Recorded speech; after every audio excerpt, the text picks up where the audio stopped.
Hello, this is Nick Stern talking to you from the London School of Economics. I'm very sorry that I cannot be with you personally, but very happy to have the opportunity to talk to you, at least down a camera or through a camera.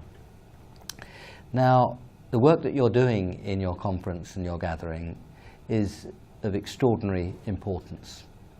Peru may be responsible for a very small part of the world's emissions, but it is a very important example, not just for its own case, of course, which for you in Peru is of the first importance, but also in terms of the issues that are raised and the examples that can be given for the rest of the world. First and foremost, you have a country, a middle-income country of 30 million people or so, responsible for very little of past emissions, but showing great seriousness and international responsibility in grappling with the problem. That itself is very important to international discussion. Peru has a tremendous range of geographical circumstances, from the mountains to the sea. It's a middle-income country, so in a sense it's central to the overall spread of examples in the world, and of course geographically near the equator. It also has a centrality in that geographical sense as well. So the work that you're doing is of great importance. Now, I understand that for this year your focus is adaptation. Again, the examples that you'll find in Peru are of critical importance for Peru itself, but also as examples for the world. The usual problems of changing cropping season, changing rainfall in agriculture, of sea level rise threatening coastal cities, of health and so on. Indeed, in the case of Peru, the whole question of water supply to your major cities. All those are examples of issues that are critical for Peru, but also critical more broadly. And they're two special effects of great importance for Peru, also for some of its neighbours, but for Peru in particular, and that is the El Niño-La Niña cycle and the importance of the melting of the glaciers in the Andes. These are two very big examples which can show to the world just how big and troublesome the effects of climate change will be.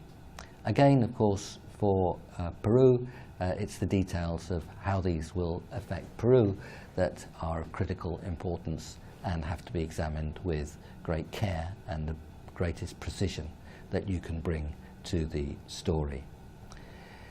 In doing this work, I think it's very important to think about the integration between development, adaptation, and mitigation. We make a mistake if we try to pull these issues apart in too strong a way. Low-till agriculture can save on resources. It can make agriculture more robust, and it can reduce emissions. There are many aspects of urban design which can make urban and transport, which can make urban areas more robust to the vagaries of climate change, but also reduce emissions and save resources at the same time.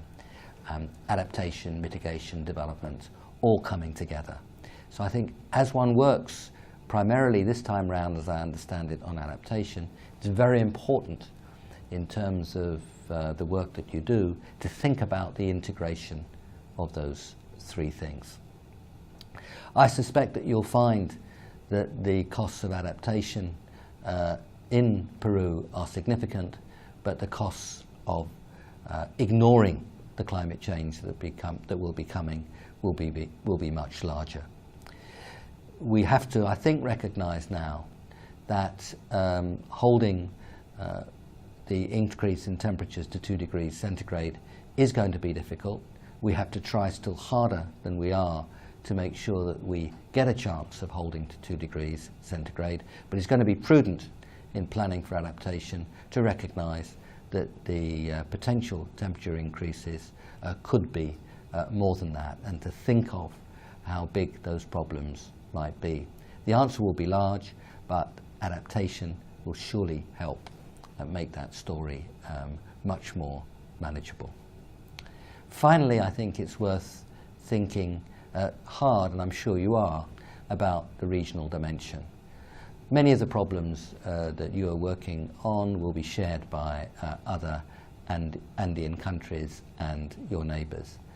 There are many of your neighbours, as you well know, and probably they will be amongst you, who are working away quite actively on these problems.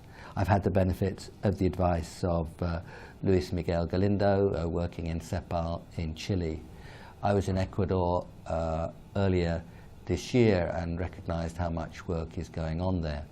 I'll be in Colombia in the next few days, and it will be very interesting to see how their work is progressing. I know that they've made progress. I've kept in touch with the work in Mexico, a little further away, but it is remarkable how much work is going on in your region, and I'm sure that you will be benefiting from those interactions. I've worked with the Inter-American Development Bank, and I know they're taking these issues extremely seriously. So you have friends and neighbours working on this, and you'll learn from them, and I'm sure that they will be learning from you. The rest of us, I hope, will learn from you as well. I wish you the very best of luck in your work. It's extremely important, and I'm sure that your gathering is going to be very productive, and I wish you well. Thank you.